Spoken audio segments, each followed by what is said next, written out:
Boycott Bollywood అనేటప్పటికి చాలామంది ఏం చేసిరంటే బాలీవుడ్ ఫిలింలని సినిమాలు ఫ్లాప్ చేయడం స్టార్ట్ చేసారు. ఇప్పుడు సినిమా థియేటర్లు ఉత్తిగా ఉంటే కుదరదు కదండి. అప్పుడు ఏం చేసిరంటే ఒక మాస్టర్ ప్లాన్తోని ఈ ఫిలిం ఇండస్ట్రీ వాళ్ళు తెలుగు అని కానీ సౌత్ ఇండియా ఫిలింని డబ్ చేసి హిందీలో రిలీజ్ చేయడం స్టార్ట్ చేసారు. అప్పుడే మీరు గమనించండి, డౌన్ఫాల్లో ఉండి పేరు లేని ఒక హీరో నిఖిల్ అయినా పాన్ ఇండియా హీరోయిన్. మళ్ళీ ఇప్పుడు తేజ సజ్జా కూడా హనుమాన్తో క్లిక్ అయ్యిండు. అయితే ఇవన్నీ ఏంటంటే బాయ్కాట్ బాలీవుడ్తో వచ్చింది. ఆ తర్వాత ప్రభాస్ సార్కి ఏమైందంటే బాహుబలి హిట్ కాగానే ఆయన ఒక విపరీతమైన లెవెల్కి వచ్చేటప్పటికి ఎన్నో కోట్లకు వచ్చి ఇప్పుడు ఈయన ఫేమ్ని డిఫేమ్ చేయాలి. ఏం చేయాలి? అప్పుడు ఏం చేశారు, ఈయనకి ఇప్పుడు రైట్స్ అనేది తీసుకొని నార్త్ ఇండియా వాళ్ళు వీళ్ళతో ఫిలిం చేయడం స్టార్ట్ చేసారు. అయితే ఇప్పుడు ఏం చేయాలి? ఇప్పుడు నేను ఒక సెలబ్రిటీ, నేను హిట్ మీదే హిట్ చేశాను, నా మీద అందరికి మంచి నేమ్ ఉంటుంది. ఇప్పుడు నేను కంటిన్యూ ఫ్లాప్స్ చేసాను అనుకో, నా ఇమేజ్ పడిపోతుందా లేదా? అప్పుడు ఏం చేశారంటే మీరు ప్లాన్ చూడండి, కావాలని ఏం చేసారంటే సాహో రిలీజ్ చేయించారు, అట్టర్ ఫ్లాప్ చేయించారు. ఆ తర్వాత రాధేశ్యామ్ ఫ్లాప్ అయింది. తర్వాత కల్కి హిట్ అయింది అన్నారు, కానీ అది ఫ్లాప్ అయింది. మళ్ళీ ఆది పురుష్ అంత పెద్ద క్యాడర్తోని అన్ని కోట్లతోని అంత ఫిలిం తీయడం అనేది వాళ్ళకి అంత తెలియదా సార్? ఇట్లా చేయడం వల్ల ఏమవుతుందంటే మెల్లమెల్లగా ప్రభాస్ సార్ ఇమేజ్ డౌన్ఫాల్ అవుతుంది. డౌన్ఫాల్ అయితే ఏమవుతుంది అంటే పబ్లిక్లో ఒపీనియన్ అనేది నెగిటివ్ రావాలి, నెగిటివ్ వస్తే ఈయనది పడిపోవాలి. అంటే ఇలా వచ్చి మళ్ళీ చూసి నా స్టోరీ సెలెక్షన్ మీరు మళ్ళీ రీసెంట్గా కూడా చూడండి, అది కూడా ప్రాబ్లం అయింది. అయితే ఇది ఏంటంటే ఇండైరెక్ట్లీ మన దాంతోనే ప్రాబ్లం క్రియేట్ చేయడం. ఇవన్నిటికి ఇంపాక్ట్ ఏంటి అంటే ఆయనకి విక్టమ్ నంబర్ ఉండడం అనేది ఇంపాక్ట్ అవుతుంది న్యూమరాలజీ. ఇప్పుడు ఇంత క్లియర్గా చెప్పిన అనుకోండి, కొంతమందికి అర్థమవుతుంది. ఇలా చెప్పాలి గురుజీ, ఇలా చెప్తేనే వాళ్ళకి కూడా ఒక అవగాహన వస్తుంది. అందరు ఏమనుకుంటారంటే మీ నేమ్లో ఈ నంబర్ ఉంది ఇది అయిపోతుంది, అలా కాదు, దీన్ని అనలైజ్ చేయాలి. ఒక్కోసారి కొంతమందికి చాల్డియన్ నంబర్ ఇంపాక్ట్ అవుతుంది, కొంతమందికి పైథాగరస్ ఇంపాక్ట్ అవుతుంది. ఆ రెండిట్లో ఏది ఇంపాక్ట్ అవుతుంది అనలైజ్ చేసి చెప్పాలి. అంతేగాని ఒక మీకు 8 ఉంటే శని ఉంది మీరు ఇదైపోతారు, 9 ఉంటే కుజుడు ఉంది మీకు ఇదే, అది తప్పండి. అట్లా చిరంజీవి గారు కూడా మార్చుకున్నారా? అంటే ఆయన ఒరిజినల్ పేరు శివశంకర వరప్రసాద్ కదా. చిరంజీవి సార్ది మీరు గమనిస్తే, చిరంజీవి గారిది మీరు గమనించండి, ఆయన సార్ పేరు ఏంటంటే వరప్రసాద్ ఉండే. కానీ ఎప్పుడైతే ఫిలిం ఇండస్ట్రీలో వచ్చినప్పుడు ఇప్పుడు వాళ్ళ పేరెంట్సే కానివ్వండి, సార్కి ఇప్పుడు ఆంజనేయ స్వామి భక్తి ఉండే కాబట్టి చిరంజీవి అనే పేరు పెట్టడం స్టార్ట్. కానీ చిరంజీవి అని గమనిస్తే 35/59 అనే నంబర్ వచ్చింది. అయితే మీరు గమనించండి, ఫస్ట్ చిరంజీవి సార్ రోల్సే కానివ్వండి ఎలా వచ్చిందో గమనించండి. ఇప్పుడు యంగ్ అండ్ ఎనర్జెటిక్ అని ఇప్పుడు డ్యాన్స్ ఆడి అందరి కాంపిటీషన్. కానీ 1970s 1980s అంటే ప్రాణం ఖరీదు అప్పుడు చూస్తే ఏజ్డ్ వచ్చి కన్నద్దాలతోని అలాంటి జాబ్ వచ్చింది. ఆ తర్వాత నెగిటివ్ నుంచి పాజిటివ్ రావడం స్టార్ట్ అయింది.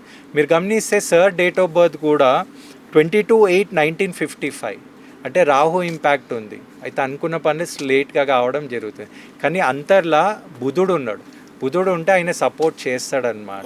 అయితే ఇక్కడికి వచ్చేటప్పటికి ప్లస్ పాయింట్ ఎప్పుడు వచ్చింది అంటే, మీరు ఎప్పుడైతే చిరంజీవి గారిని మెగాస్టార్ అని పిలవడం స్టార్ట్ అయిందో అక్కడ స్టార్ నంబర్ వచ్చింది. అప్పుడు చిరంజీవి అనడం బంద్ చేసిరు, అందరు మెగాస్టార్ అనడం వల్ల 23/30 అనే ఒక మంచి నంబర్ వచ్చిందనమాట. మంచి ఫిలిం క్లిక్ అయింది అంటే మీరు గమనిస్తే గ్యాంగ్ లీడర్ అనమాట. గ్యాంగ్ లీడర్ అనే దాంట్లో కూడా మంచి స్టార్ నంబర్ ఉంది. ఆ తర్వాత మంచి రావడం మళ్ళీ చిరు అనే నంబర్ చాలా మంచి ఇచ్చింది. చిరు అనేది బాగా వచ్చింది. చిరు అనే సపోర్ట్ చేసింది, మెగాస్టార్ చిరంజీవి అనే సపోర్ట్ చేసింది. ఇంకోటి ఎప్పుడైతే చిరంజీవి గారు 40 దాటినారో అక్కడి నుంచి షైన్ కావడం స్టార్ట్ అయింది అనమాట. అంటే ఇవన్నీ గమనించి మనం అనలైజ్ చేయాలి. ఇప్పుడు తమన్నా, సాయి ధరమ్ తేజ్ కూడా వాళ్ళ పేర్లు మార్చుకున్నారు. మరి వాళ్ళకి ఎట్లాంటి మిశ్రమ ఫలితాలు ఉన్నాయా? నిజం చెప్పాలంటే మీరు గమనిస్తే తమన్నా డేట్ ఆఫ్ బర్త్ చూస్తే 21/12/1989, 3/6 కాంబినేషన్తో ఉంది. కానీ ఏ నేమ్ అయితే అడ్జస్ట్ చేసారో అది అంత మంచి నేమ్ అడ్జస్ట్మెంట్ కాదు. ఇంకోటి నా ప్రకారం తమన్నా కూడా ఓవరాల్ ఏమి ఆ ఇచ్చిన నేమ్తో సక్సెస్ ఏం లేదు.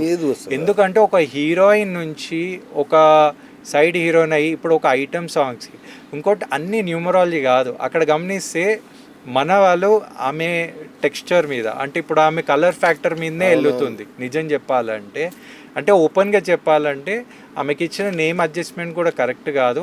దేవుని దయ వల్ల ఆమె డేట్ ఆఫ్ బర్త్ బాగుంది, 3/6 కాంబినేషన్ రావడం. మీరు గమనించండి, ఎక్కడెక్కడైతే 6 వస్తుందో వాళ్ళ ఆర్టిస్టిక్ ఫీల్డ్లో షైన్ అయ్యే ఛాన్సెస్ అనేది ఎక్కువ ఉంటాయి.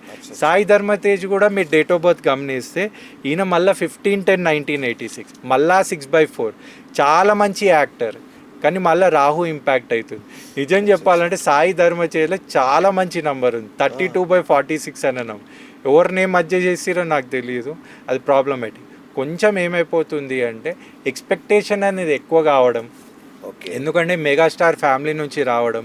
ఇంకోటి మనకి సొంతంగా కొన్ని అనుభవాలు రావాలి, స్టోరీ సెలెక్షన్లో కూడా కొన్ని మంచిగా ఉంటే ముందుకయ్యే ఛాన్సెస్ ఉంటుంది. సో ఇప్పుడు ఈ అంబానీలు అదానీలు వీళ్ళు ఉన్నారు కదండి, వీళ్ళు వాళ్ళ కంపెనీ లోగోలు వాటి విషయంలో కంపల్సరీ న్యూమరాలజీ పాటిస్తారా వాళ్ళు? సార్ ఇప్పుడు ఏం ప్రయత్నించకుండా ఉత్తి కూర్చున్న వాళ్ళే జాతకాలు నమ్మడము, లేకపోతే నాకు ఈ కలర్ వేస్తే వచ్చేస్తుంది నేమ్ మార్చుకుంటా. వేల లక్షల కోట్ల మీద ఉన్న మనుషులు ఎందుకు నమ్మరు సార్? చాలా నమ్ముతారు, కానీ బయట కనబడదు. ఎందుకు సార్? ఎంతోమంది మేము వాస్తు నమ్మను మేము అంటారు కదా, వాళ్ళ ఇంటికి పోయి చూడండి, వాళ్ళ ఇల్లే వాస్తుకుంటుంది. అర్థమైందా సార్? అంటే అంత ఇంపాక్ట్ అనేది ఉంటుంది. కానీ వీళ్ళు ఏం చేస్తారంటే, వీళ్ళంటే కొంతమందిని వీళ్ళకి ఆల్రెడీ ఒక పర్టికులర్ కేటగిరీగా కొంతమంది సెలెక్ట్ చేసి పెట్టుకుంటారు. వాళ్ళు ఏ డిసిషన్ చెప్తే వీళ్ళు దాని ప్రకారమే వెళ్తారు అన్నమాట, దాని ప్రకారమే ఫాలో అవుతారు. కాబట్టి వీళ్ళకి కొంతమంది ఉంటుంది. కాబట్టి నా ప్రకారం ఏంటంటే వీళ్ళు ఫాలో అయ్యేదైతే 100% ఉంటుంది. Okay right. ఇప్పుడు బిజినెస్లో పార్ట్నర్షిప్ ఉంటుంది కదండి, ఈ బిజినెస్లో పార్ట్నర్షిప్ ఉన్నప్పుడు ఇద్దరి నెంబర్లు కనుక చెక్ చేస్తే 8 నెంబర్స్ అయినాయి అనుకోండి, ఇక వ్యాపారం అవుటా? సార్ వ్యాపారం అవుట్ అంటే కాదు సార్. ఇప్పుడు ఏంటంటే బిజినెస్ అనేది ఏంటి అంటే, ముందటి కాలం బిజినెస్ ఈ కాలం బిజినెస్లో చాలా చేంజెస్ ఉంది సార్. మనం అప్గ్రేడ్ కావాలి. అయితే డేట్ ఆఫ్ బర్త్ ఇప్పుడు ఇద్దరు పర్టికులర్ సెలెక్షన్స్ తీసుకున్నప్పుడు సార్ ఇవన్నీ న్యూమరాలజీ కానీ ఇవన్నీ ఎందుకు చూస్తారంటే, కొన్ని నంబర్స్కి ఏంటంటే కొన్ని నంబర్స్ ఆటోమేటిక్ అట్రాక్షన్ ఉంటుంది. ఇప్పుడు మీరు ఒక బెస్ట్ ఫ్రెండ్ ఉన్నారు, మీరు బెస్ట్ ఫ్రెండ్ అయినాక ఎప్పుడైనా న్యూమరాలజీ నాలెడ్జ్ వస్తే మీ డేట్ ఆఫ్ బర్త్ ఏంది అని అడిగారు అనుకోండి, అరే మీది నాది డేట్ ఆఫ్ బర్త్ అయ్యి కలిసింది అందుకే మనం కలిసినాం అనే ఫీలింగ్ కాదు. ఫస్ట్ ఫ్రెండ్షిప్ అయినాక మీరు డేట్ ఆఫ్ బర్త్ చూస్తారు. ఇప్పటివరకు ఎవరు కూడా డేట్ ఆఫ్ బర్త్ చూసి ఫ్రెండ్షిప్ చేసుకున్న వాళ్ళు లేరు అనమాట. అయితే కొన్ని నంబర్స్ని అట్రాక్ట్ చేస్తారు.